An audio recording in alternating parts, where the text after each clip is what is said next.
Good morning प्यारे बच्चों। आज हम लोग नेक्स्ट टॉपिक स्टार्ट करेंगे जो क्लास 9th और 10th से रिलेटेड है।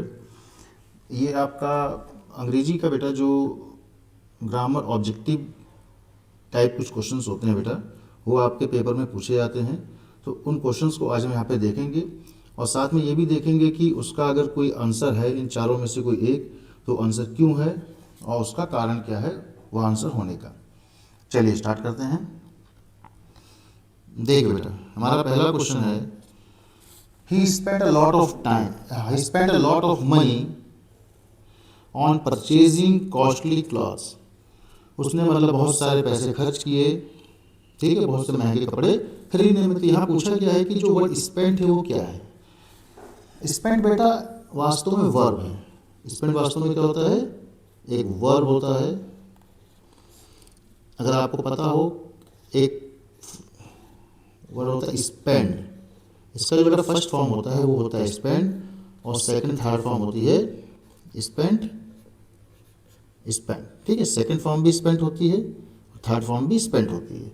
एक चीज़ ध्यान देना बेटा, जिस भी वर्ड के पीछे ईएनडी लगता है उसकी सेकंड थर्ड फॉर्म टी लगाकर बनती है। जैसे देखो, यदि कभी सेंड लिखा हो, ठीक, तो पीछे ईएनडी है, तो इसकी जो सेकंड थर्ड फॉर्म होगी बेटा वो लास्ट में डी की जगह से टी हो जाएगा, ठीक। वैसे ही एक शब्द होता है बेटा बेंड, बेंड मतलब मोड़ना, है ना। देखो पीछे ई एन डी आया तो क्या होगा, आपका डी की जगह पे टी का प्रयोग हो जाएगा। तो इसलिए यहाँ पे जो बेटा आपको फॉर्म बनेगा, आप ये जो स्पेंड पूछा गया इस सेंटेंस में, ये आपका बेटा क्या है, ये आपका वर्ब है।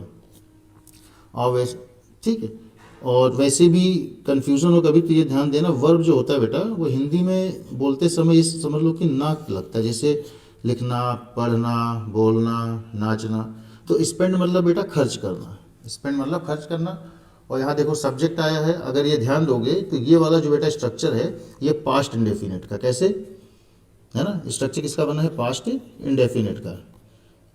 पास्ट इंडेफिनिट का बेटा जो स्ट्रक्चर होता है वो सब्जेक्ट होता है, वर्ब की सेकंड फॉर्म होता है और ऑब्जेक्ट होता है। तो ये उसी का प्रयोग यहाँ पे हुआ है, तो हम कहेंगे कि स्पेंड क्या हमारा वर्ब है। देखिए हम नेक्स्ट क्वेश्चन देखते हैं बेटा।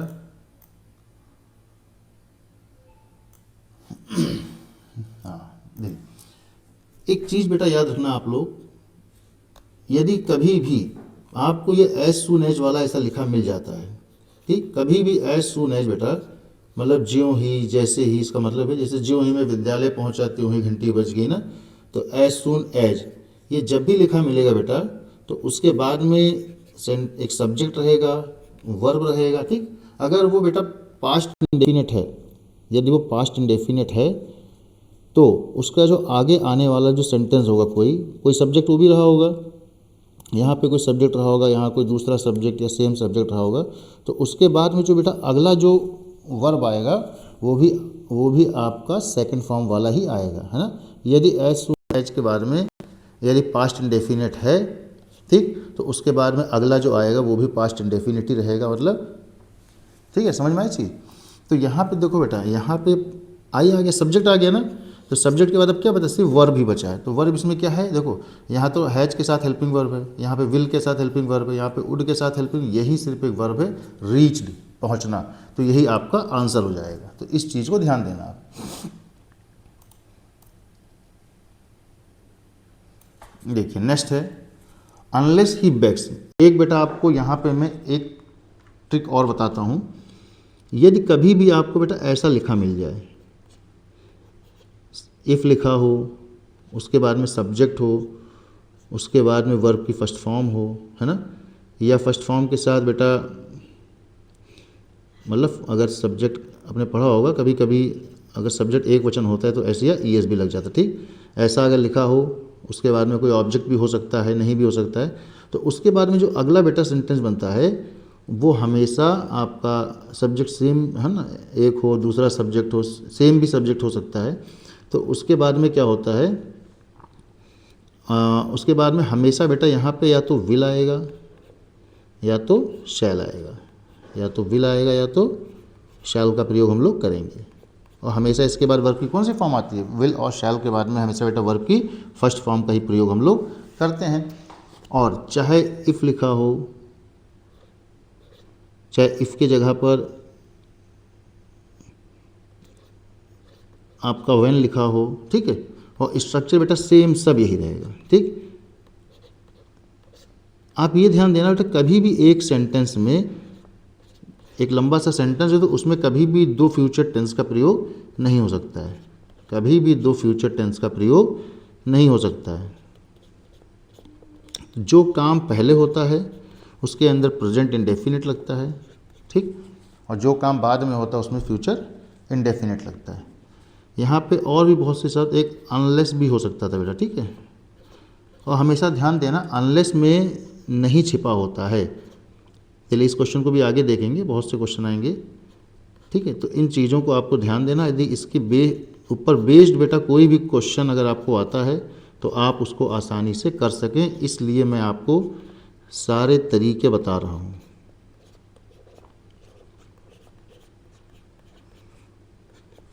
ऑब्जेक्ट हो भी सकता है और नहीं भी, कोई ज़रूरी नहीं है।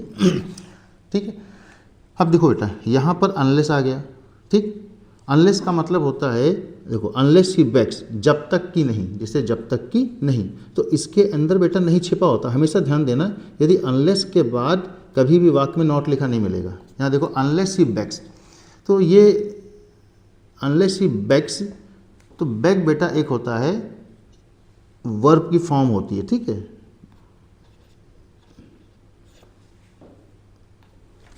अनलेस ही बैग,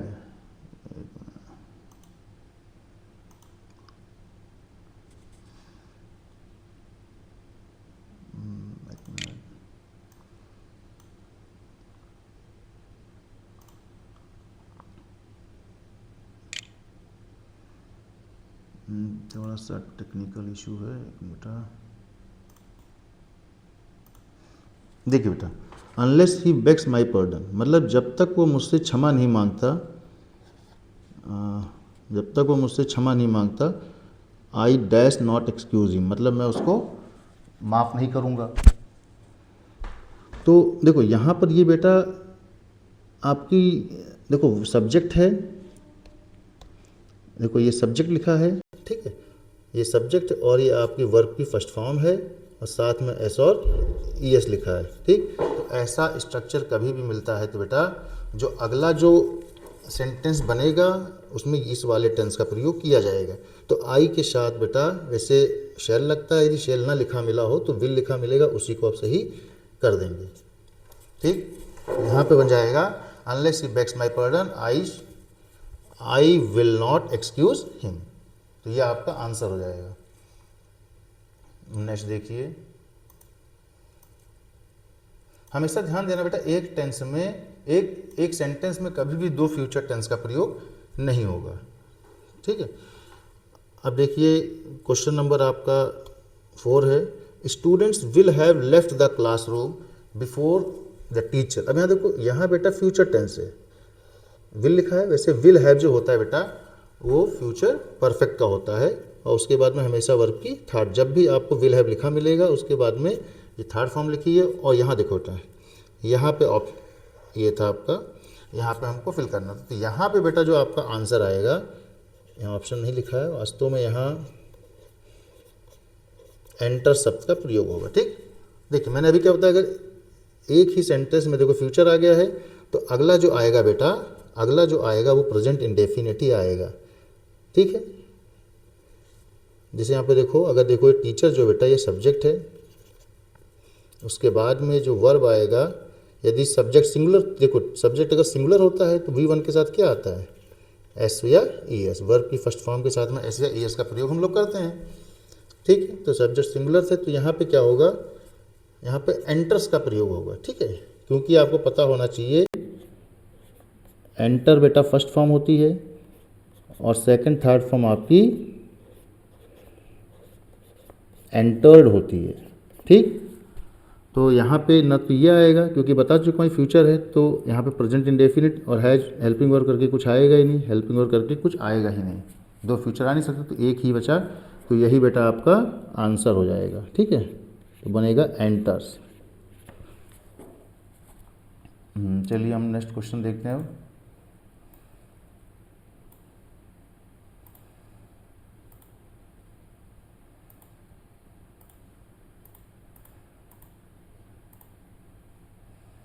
देखिए देखिए इस क्वेश्चन में कुछ बेटा है नहीं, सिर्फ ये पूछा गया है कि ये बेटा आपके सारे क्वेश्चन जो मैं बता रहा हूँ सारे के सारे आपके प्रीवियस ईयर के क्वेश्चन पेपर हैं, तो ये बहुत ही इंपॉर्टेंट है। देखिए, इफ़ यू वांट समथिंग, यदि तुम कुछ ज़्यादा चाहते हो, if you want something more, यदि तुम कुछ ज़्यादा चाहते हो तो तुम क्या हो, तो तुम डिससेटिस्फाइड हो, मतलब असंतुष्ट हो, या मतलब संतुष्ट नहीं हो। इसका मतलब ये हो कि तुम संतुष्ट नहीं है, डिससेटिस्फाइड, असंतुष्ट हो। तो यहाँ पे सिर्फ इसका आंसर बटेगा आपका बनेगा बेटा डिससेटिस्फाइड। और जैसे डिससेटिस्फैक्शन का मतलब क्या होता है, संतोष होता है ना। डिससेटिस्फैक्ट्री का मतलब संतोषजनक होता है। तो ये सब कुछ नहीं होगा। यदि तुम ज़्यादा चाहते हो तो तुम्हें क्या कहा जाएगा, तुम्हें असंतुष्ट कहा जाएगा। नेक्स्ट देखिए, ये बहुत ही इंपॉर्टेंट है बेटा, इस क्वेश्चन को आपको बहुत अच्छे से ध्यान देना है। इसके ऊपर बहुत से क्वेश्चन आते हैं, अभी आगे भी बहुत सारे क्वेश्चन आएंगे। तो आपको एक बेटा एक तरीका याद कर लेना है। यदि सेंटेंस के बीच में आपको ऐसे बिफोर लिखा मिल जाए और बिफोर से पहले सब्जेक्ट लिखा हो, हमेशा ध्यान देना इसके पीछे जब भी मतलब बिफोर से पहले हमेशा हैड प्लस वर्ब की थर्ड फॉर्म करके कुछ आएगा। ऑब्जेक्ट हो भी सकता है कि नहीं भी कुछ का, देखो ऑब्जेक्ट यहाँ लिख भी सकते हो, ऑब्जेक्ट नहीं भी, बस अब ये इतना आपको ध्यान देना है होता क्या है। और बिफोर के बाद में बेटा हमेशा कोई सब्जेक्ट होगा और हमेशा वर्ब की सेकंड फॉर्म का ही प्रयोग किया जाता है। कोई ऑब्जेक्ट होगा तो लिख देंगे, इसे यहाँ भी लिख लो, अगर ऑब्जेक्ट हुआ तो लिख देंगे, ठीक, नहीं होगा तो नहीं लिखेंगे। अब देखिए, यदि बेटा यदि आफ्टर लिखा मिला है, ठीक, ये उल्टा हो जाता है। यदि आफ्टर लिखा मिलता है तो उल्टा सब्जेक्ट होता है, फिर हैड इस तरफ आता है और हैड के बाद हमेशा थर्ड फॉर्म का ही प्रयोग करते हैं। अभी इसके ऊपर कम से कम बेटा 4-5 क्वेश्चंस आपके आएंगे, तो उसको आपको ध्यान देना है। ठीक है, तो ये स्ट्रक्चर बेटा आपको याद होना चाहिए। जब भी बीच में बिफोर लिखा मिलेगा तो बिफोर से पहले बेटा हैड प्लस वर्ब की थर्ड फॉर्म आती है और बिफोर के बाद हमेशा वर्ब की सेकंड फॉर्म का प्रयोग करते हैं। अब देखिए, जैसे यहाँ पर रिंग की बात हो रही है ना, तो रिंग की बेटा जो सेकंड फॉर्म होती है वो रैंग होती है ना, और जो थर्ड फॉर्म होती है वो रंग होती है। रिंग रैंग रंग, रिंग रैंग रंग, बिल्कुल वैसे ही जैसे सिंग सैंग संग। अब यहाँ देखो, ना तो रिंग्स ना रिंग्स हो सकता है, सॉरी इस तो लगेगा नहीं यहाँ पे, क्योंकि ये पास्ट इंडेफिनिट आएगा, हैड करके होगा नहीं, वॉच रिंगिंग होगा नहीं, सिर्फ रैंग बचा। यही आपकी सेकंड फॉर्म है, यही आपका आंसर हो जाएगा।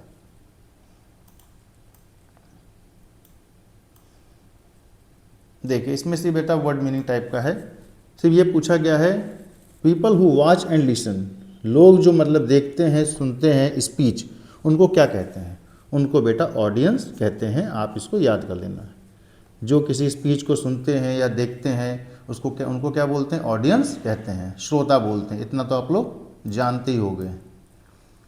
देखिए, फिर वही स्ट्रक्चर बेटा आ गया जो मैंने अभी क्वेश्चन नंबर 6 में बताया था। ठीक है, देखो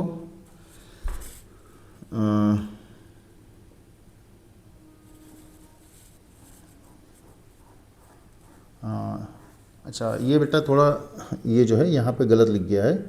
ये वाला यहाँ पे नहीं था, ये वाला जो फिलिंग द ब्लैंक्स है वो यहाँ पे था। ठीक है, ये फिलिंग द ब्लैंक्स बेटा यहाँ पे फिल करना है। ठीक। देखिए, फिर से वही स्ट्रक्चर आया। अभी मैंने बताया था कि अगर यहाँ पे बिफोर आता है, यदि बेटा यहाँ पे बिफोर आता है तो बिफोर से पहले क्या होता है? सब्जेक्ट होता है, हैड होता है और वर्ब की थर्ड फॉर्म होती है। अगर ऑब्जेक्ट होगा तो ऑब्जेक्ट आ जाएगा। ठीक है, और इसके बाद में क्या होता है? इसके बाद में हमेशा सब्जेक्ट होगा और वर्ब की सेकंड फॉर्म का प्रयोग हम लोग करते हैं। अब देखो यहाँ पे हमको लिखना है ना, तो यहाँ पे क्या होगा, यहाँ पे है बिफोर आया ना यहाँ पे, तो इससे पहले हैड प्लस वर्ब की थर्ड फॉर्म होगी। देखो ना तो ये हो सकता है ना तो ये हो सकता है, तो यही हमारा करेक्ट आंसर होगा। कहने का मतलब ये है कि जो ट्रेन थी, मतलब स्टेशन पहुंचने से पहले ही ट्रेन स्टार्ट हो चुकी थी। चलिए क्वेश्चन नंबर 8 आपका हो गया।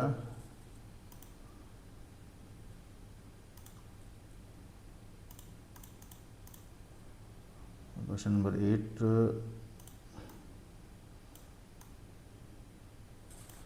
चलिए देखिए क्वेश्चन नंबर 9 बेटा, ये भी बेटा आपका प्रीवियस ईयर में पूछा गया क्वेश्चन है, तो ये भी आपके लिए बहुत ही इंपॉर्टेंट है। देखिए ऐसे ही क्वेश्चन पेपर में आते हैं बेटा।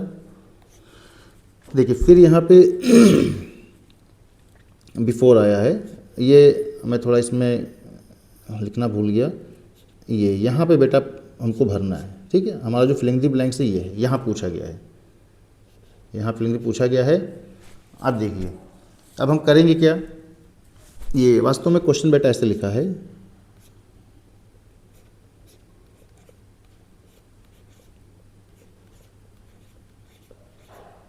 द बेल डैश बिफोर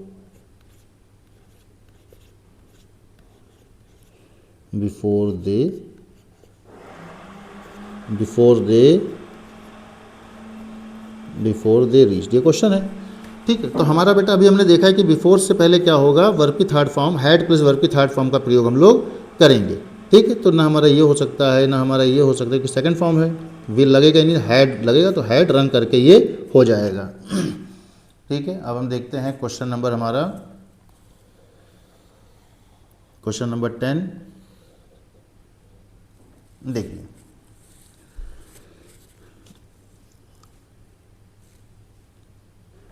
हाँ, क्वेश्चन नंबर 10 हम देखते हैं बेटा, और आपका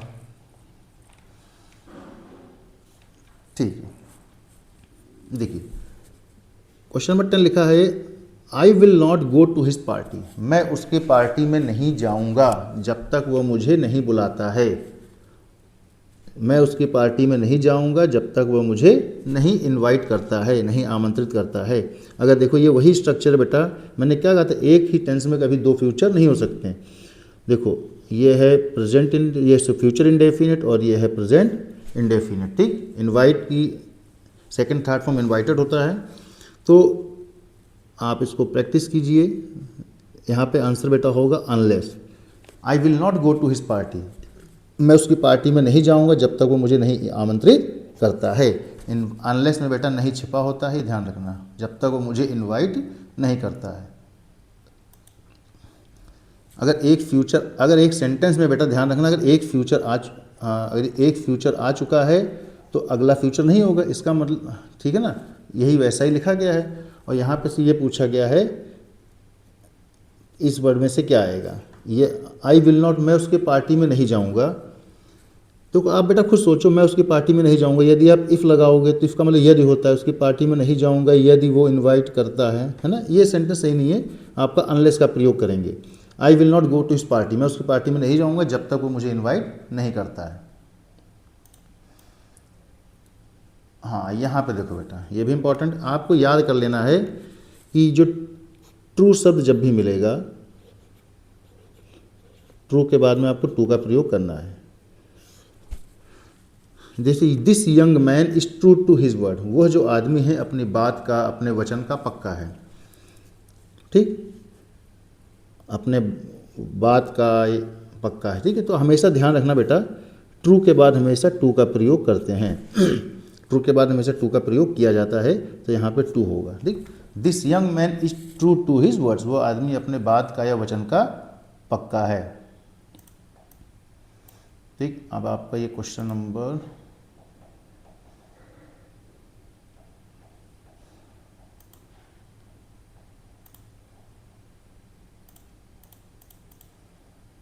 देखिए,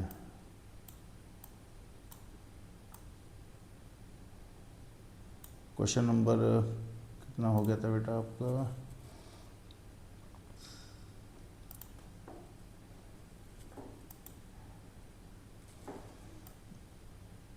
देखिए अब आपका क्वेश्चन नंबर बेटा 12, आपको हमेशा ध्यान रखना है कि जब भी आपको प्राउड लिखा मिलेगा, जब भी आपको प्राउड लिखा मिलेगा बेटा, प्राउड के साथ ऑफ का प्रयोग करते हैं। जैसे यहाँ मतलब जो बनता है बेटा, पर गर, जैसे लिखूं मुझे तुम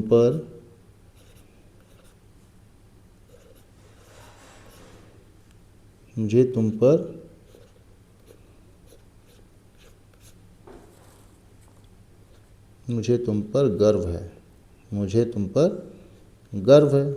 टाइम ले रहा है, ये हैंग कर रहा है। मुझे तुम पर गर्व है। तो हमेशा बेटा होता है आई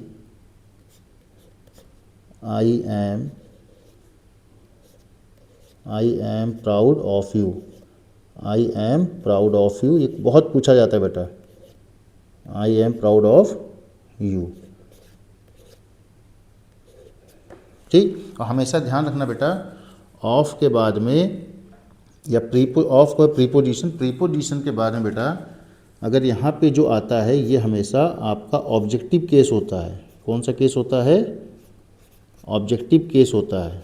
आपको मैंने पढ़ाया है प्रोनाउन में, है ना, क्या पढ़ाया है कि जैसे आई का मी बनता है, ठीक है, वी का अस बनता है ना, यू का यू ही रहता है ना, दे का देम बनता है, ठीक है,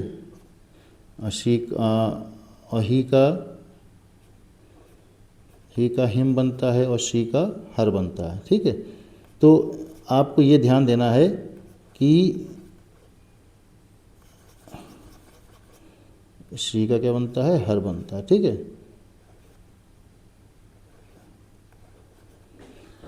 तो जब भी बेटा ऑफ आएगा या कोई प्रीपोजिशन आती है तो उसके बाद में हम लोग ऑब्जेक्टिव केस का प्रयोग करते हैं। जैसे मुझे लिखना तुम्हें मुझ पर गर्व है, तो you are proud of me होगा, ठीक है। यही मैंने कहा है कि इसके बाद में हमेशा ऑब्जेक्टिव केस का प्रयोग करते हैं। तो यहाँ पे जो आंसर होगा बेटा आपका सी हो जाएगा। हाँ, देखिए नेक्स्ट क्वेश्चन देखते हैं।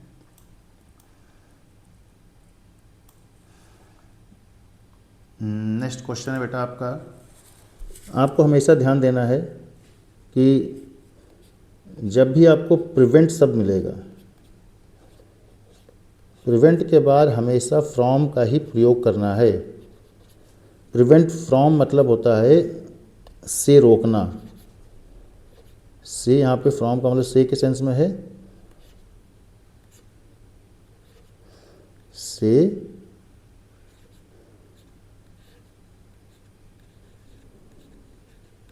रोकना। जैसे लिखना हो मैंने तुम्हें धूम्रपान करने से रोका, है ना, मैंने तुम्हें धूम्रपान करने से रोका। I prevented you from smoking, I prevented you from smoking, मैंने तुम्हें धूम्रपान करने से रोका। तो आपको ये ध्यान देना बेटा कि यहाँ पे क्या होगा, फ्रॉम का प्रयोग होगा। और एक चीज़ बेटा यहाँ और क्लियर कर देता हूँ, कभी कभी आपसे फ्रॉम के बाद में हमेशा ध्यान रखना, अगर कोई प्रीपोजिशन जैसे फ्रॉम हो गया, ऑफ हो गया, ठीक है, कुछ भी होगा, अभी इसे पीछे हमने देखा था, अगर ये सब अगर बेटा प्रीपोजिशन अगर लिखा मिलता है तो उसके बाद में कभी भी अगर आपको वर्ब आती है तो वो वर्ब हमेशा आईएनजी ही होती है, ठीक। फर्स्ट फॉर्म यहाँ देखो, यहाँ पे गो के बाद में गोइंग आया है, क्यों? क्योंकि यहाँ पे फ्रॉम का प्रयोग हुआ है, ठीक। इसे लिखा है ही प्रिवेंटेड मी, उसने मुझे रोका, सिटी मतलब शहर को जाने से, है ना, शहर को जाने से उसने मुझे रोका। अगला देखिए, अगला हमारा क्वेश्चन नंबर 14 है बेटा। बॉयज़ वर जंपिंग, यहाँ पे थोड़ा हाँ बेटा, यहाँ पे फिलिंग द ब्लैंक्स हमारा यहाँ पे, ठीक है, वो थोड़ा लिखना भूल गए, यहाँ पे हमें करना है। तो आप बेटा हमेशा ध्यान देना, जब भी कोई चीज़ बाहर से अंदर की ओर जाती है, जब भी कोई चीज़ बाहर से अंदर की ओर जाती है तो वहाँ पे बेटा मे के लिए हम लोग हमेशा इनटू का प्रयोग करते हैं। अगर बाहर से अंदर की ओर जा रही है स्पीड में, जैसे मैंने लिखा जैसे लिखा कि बच्चा नदी में कूद गया, बच्चा नदी में कूद गया, है ना। तो नदी में कूदा तो बाहर से अंदर कूदा है ना, लड़का बाहर था इन्वायरमेंट में और कूदा नदी के अंदर। द बॉयज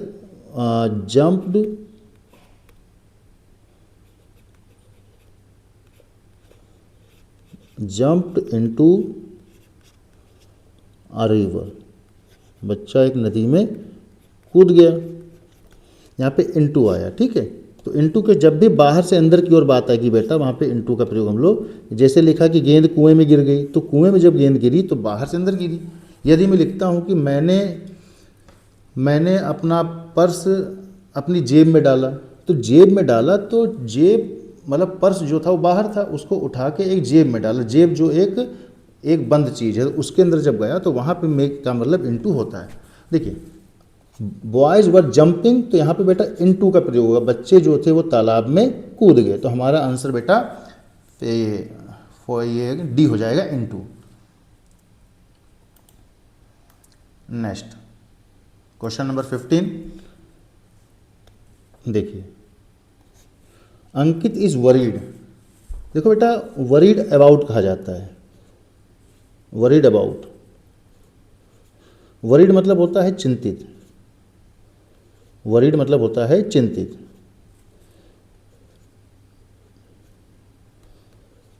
वरीड मतलब चिंतित, तो वरीड अबाउट। और अबाउट का मतलब होता है बेटा बारे या बारे में। अबाउट का मतलब प्रीपोजिशन में होता है बारे या बारे में। जैसे लिखा आपने देखा होगा लेखक के बारे में तो अबाउट द ऑथर, है ना। मेरे बारे में अबाउट मी, है ना। और ये वास्तव में है क्या बेटा, ये प्रीपोजिशन होता है, ठीक। और जब भी ध्यान रखना, अभी मैंने ऊपर बताया है, जब भी प्रीपोजिशन आती है तो प्रीपोजिशन के बाद हमेशा अगर प्रोनाउन आएगा तो कौन सा केस आता है, वो हमेशा ऑब्जेक्टिव केस ही आता है। ये भी याद रखना, कभी कभी ये भी पूछ लेते हैं। तो अंकित इज़ वरीड, अंकित जो चिंतित है अबाउट हिज फेलियर, अपने असफलता के बारे में, अपने असफलता, फेलियर मतलब क्या होता है, असफलता, अपने असफलता के बारे में वो क्या है, चिंतित है। हाँ देखिए 2-3 क्वेश्चन हम लोग और देखते हैं बेटा, उसके बाद ये अपना पहला पार्ट क्लास 10th का जो ग्रामर, इसको यहीं पर हम लोग फिनिश करेंगे, फिर इसको हम अपने नेक्स्ट लेक्चर में कंटिन्यू करेंगे।